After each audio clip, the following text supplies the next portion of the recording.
आज का टॉपिक है कि प्रेगनेंसी में दूध कब आता है, यानी ब्रेस्ट मिल्क प्रेगनेंसी में कब आना शुरू हो जाता है। हेलो एवरीबॉडी, मैं आपकी शुभचिंतक, आपकी अपनी doctor Shashikala Tiwari, obstetrician and gynaecologist.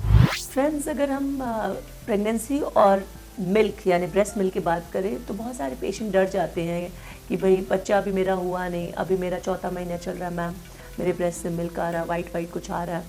डर जाती हैं, पर्टिकुलरली जो पहली बार गर्भवती होती है, उनको समझ नहीं आता है। उनके पार्टनर भी बहुत चिंतित रहते हैं कि मैम देखो पता नहीं क्या हो रहा है।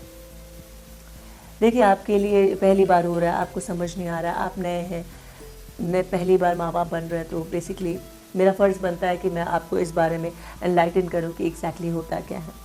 नेचर यानी कि प्रकृति, जब एक प्रेगनेंसी आती है तो वो प्रकृति एक इम्पॉर्टेंट रोल प्ले करता है कि वो जो प्रेगनेंसी आया है, जिसको वो आगे बढ़ा रहा है, उसकी खाने पीने का डिलीवरी के बाद क्या होगा, वो तब से तैयारी शुरू करने लगता है।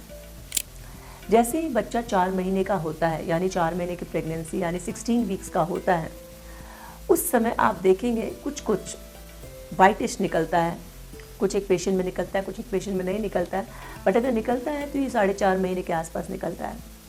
क्योंकि प्रोसेस ब्रेस्ट फॉर्मेशन यानी बच्चे के खाने पीने की तैयारी जैसे ही बच्चा आता है, जैसे ही प्रेगनेंसी होती है, उसी समय से शुरू हो जाती है। चौथा महीना जैसे क्रॉस करता है बच्चा, तो वो इतना ज़्यादा तैयार हो जाता है कि मिल्क कई बार निकलने लगता है। तो उसमें घबराया नहीं, ये नेचुरल प्रोसेस है, it's a natural procedure, it's a natural process. अगर आपको लग रहा है ज़्यादा है, आप अपने डॉक्टर साहब से मिलें, वो आपको बताएंगे कि क्या करना है, क्या नहीं करना है। इसके अलावा अगर आप फुल फ्लेजेड जो दूध बनना शुरू होता है, जो दूध निकलता है, वो डिलीवरी के बाद ही होता है, जब बच्चे और माँ का कनेक्शन, जिसको हम प्लेसेंटा यानी फूल कहते हैं, वो निकल जाता है। उसके बाद क्या होता है कि सडनली हार्मोन्स का लेवल, पर्टिकुलरली प्रोजेस्टेरोन नामक एक हार्मोन होता है, उसका लेवल इतना गिर जाता है कि दूध का प्रोडक्शन यानी ब्रेस्ट मिल्क का प्रोडक्शन निकलने लगता है। तो बेसिकली प्रोजेस्टेरोन अभी तक उसको दबा के रखा हुआ था कि देख अभी भी बच्चा पेट के अंदर है, अभी तो मत निकलना। और जैसे ही बच्चा निकल जाता है और खून निकल जाता है, बॉडी को इंडिकेशन मिल जाता है कि अब प्रोजेस्टेरोन तो बहुत कम हो गया है, अब हमारे यानी ब्रेस्ट का काम शुरू होगा, क्योंकि बच्चा निकल गया, उसको खाना चाहिए, और खाना तो माँ का दूध ही होता है। माँ का दूध बेस्ट खाना होता है एक बच्चे के लिए। उसके जो कॉम्पोजिशन होते हैं वो प्रकृति ऐसी दी हुई होती है कि बच्चे को जो भी बीमारी, जो भी इन्फेक्शंस हो सकते हैं अर्ली पीरियड में, सबसे बचाव करता है माँ का दूध।